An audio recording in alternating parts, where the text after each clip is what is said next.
Hi, so this week I've got myself a Nintendo Switch Lite with a damaged shoulder button.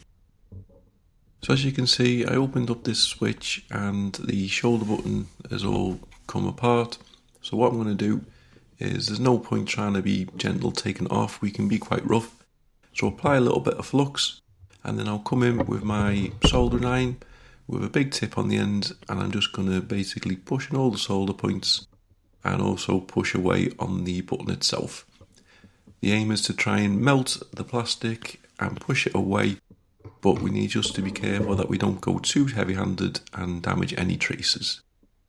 So push in all on all the different edges, keep going on all the solder points. As you're going along, keep cleaning the soldering iron tip, and then we'll just keep pushing away, and then eventually it's going to come off, and just keep pushing wherever it's held back.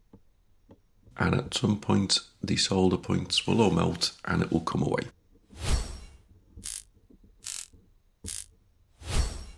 Then I'll just come in with a little bit of isopropyl to clean away the excess flux that we put on.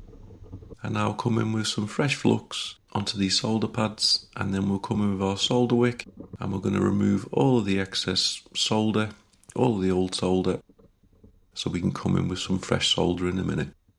Give it another clean with isopropyl, and if you have a look here, these are the buttons that we're going to use. So the same buttons that are used on Joycons, so they all do the same job.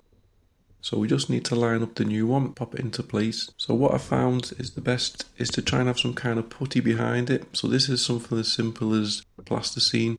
So pop the plasticine behind the board, then I can push the button into place and it will help keep it in one solid position. Then I'll come in with my flux, and then I've got a big tip. Thought the big tip would be able to put the solder into place nice and easy, but it didn't. So what I'll do is I'm going to go to the sides first, apply my flux, come in with a big bit of solder, and then make sure that the solder joint on the side is solid. Flip it round, do the other side as well. So now we've got nice solid base mounts on either side. Apply a little bit more flux on the back, I come back in with my big solder tip, and I'd hope that the solder would just flow, but I think because the pins are so close that this isn't really an option, so we're going to have to go to plan B. So we give it a quick clean beforehand, get out the isopropyl on, remove all the excess flux, get rid of all that, and then I'm going to come in with my solder wick. So I've got my big tip still on, got my solder wick, and I'll remove all the excess solder, and then we'll start again. So looking on the sides, both sides are nice and solid, so I'm happy with that. It's just the back that I need to do. So what I've done is I changed my solder iron tip to a smaller one. So I've come in with some flux, and now I'm just going to come in with the solder, and I'm going to do them all individually. Like I said, because they were all very close, it doesn't seem to be able to flow separately, they all join into one. So the best way I found it is getting a nice pointed or small solder iron tip and going that way. Give it another good clean with isopropyl, and now we're all done.